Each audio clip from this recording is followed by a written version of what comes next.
Today, we wrap up our 2024 calendar year of AD podcast talking about your Indian Hill Braves with Julius King. Coach, how are we doing today? Happy holidays, Rob. We doing pretty good. How you doing? Good, good. The Can't believe Christmas is next week, man. This month is just flying, isn't it?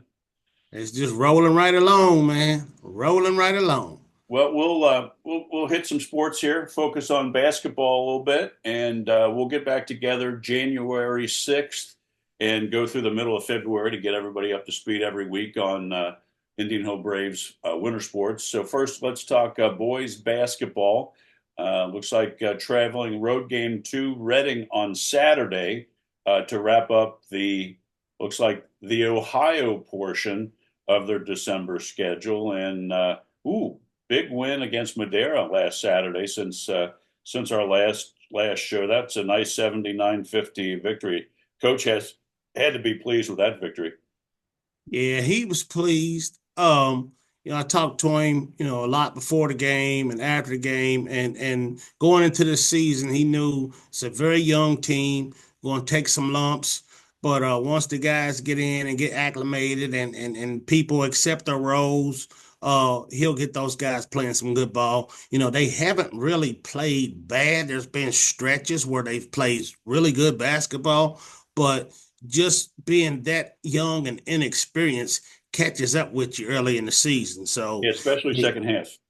oh, yeah, that's crunch time, Yep. and that's where we saw a lot of that inexperience show. But I think those guys are going to be good to go. We got to go to Reading, which is always a tough environment to play in, and then head down to Florida, have a little fun in the sun, and hopefully win some games down there and gain some confidence and come back this way. Yeah, and those Christmas trips are always. I remember when I was coaching. Um, it's always fun for bonding, getting to know your teammates, your coaching staff, vice versa, and yeah, that your second half run can go a long way based on how this Florida trip goes. Yeah, that's absolutely correct. I can look back at my playing days and remember those trips on the road when it's just you, your coaches, and your teammates. Brings everybody closer together, start to get a better understanding for each other. And, things always seem to be better, when you do that. Especially those meals, when you're Oh, sitting there and the laughs and the camaraderie that are established at the team meals on the road go a long way for a successful season. that's what it's all about. You hear a lot of guys say when they retire what they miss. Do they miss the game? Well, most of them say they miss the locker room. That's what it's all about. No question. The laughs and the connection. Well, good luck to the boys team at Reading on Saturday, and then traveling safely down to Pensacola and back, and then they'll get at LaSalle once they're back in January, and we'll touch base on that once we get back as well. Let's go over the girls' side. Let's see, Friday.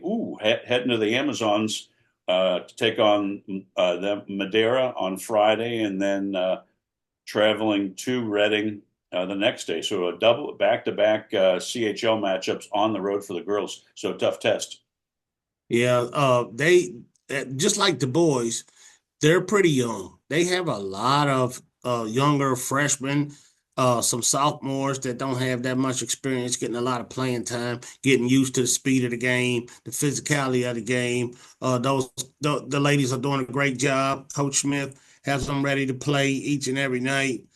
So we are looking forward to them and really jumping into the meat of their schedule as we go through this Christmas break and they take their trip down to Fort Myers and coming back and jumping in. We want to see what they could do, but I've been pleasantly surprised with how some of our younger ladies have been playing.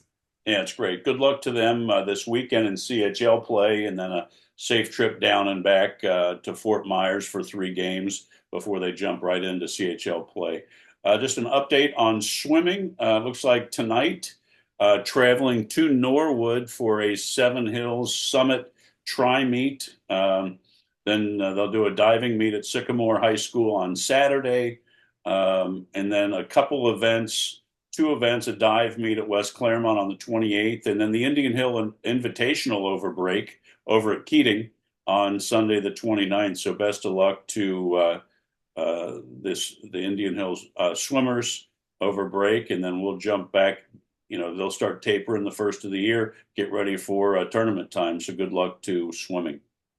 Yeah, those guys, it's out, you getting into the meat of winter sports when you start talking swimming and some bowling and some other things coming up that we're talking about. But those guys and ladies are always, top in the state, top in the area. So we expect nothing less. Yeah, that's great. Let's go over to the smaller hardwood and bowling. It looks like based on the schedule, the season is on pause, if you will, until the first of the year. They got the boys got their first win against Madera at Eastgate Lanes.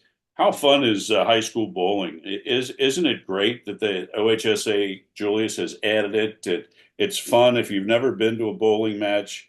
It's the cheers, the Baker games, everything's just really great about high school bowling. I'm telling you, it's almost as much enthusiasm as going to, a high school basketball game.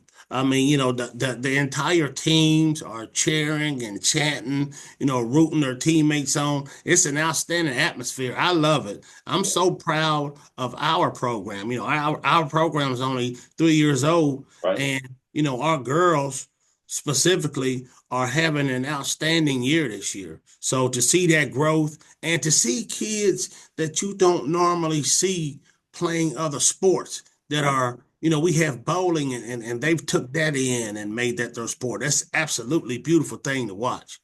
Think about it. Those students that that are on the bowling teams that might be their only sport that they participate in all year, and how excited they are to put Indian Hill on their shirt and meet and compete. And I just absolutely love that bowling's been added as a sport. I tell all the ads it's something you can play the rest of your life, and it's a great thing. Good luck to.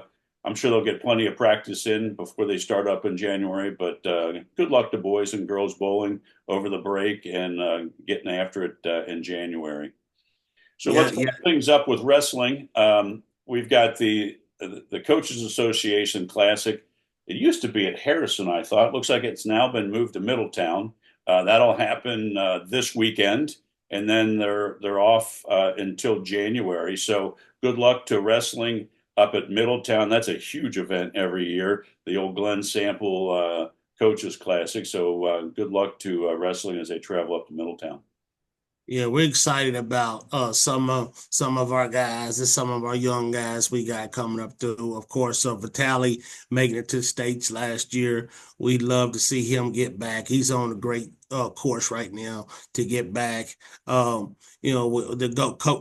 Joe and his staff are working, extra hard to get these young men and ladies Yes. ready for upcoming competitions and just that whole atmosphere and the camaraderie of our wrestling program is something else that we are very proud of, and we see A continue to major grow. commitment. Yes, Wrestling is a major commitment. So yes. good luck to them. And well, Julius, we wrapped up today's show. Happy, merry, whatever fans celebrate. Christmas, Kwanzaa, Hanukkah. Happy New Year to everybody. We'll catch back up on January 6th, and all the best. Thanks for your time and all your support throughout the year. And we'll touch base in 2025. Yes, sir. Happy holidays, Rob. We'll see you next year, my man. Have a great week. Thanks, Julius.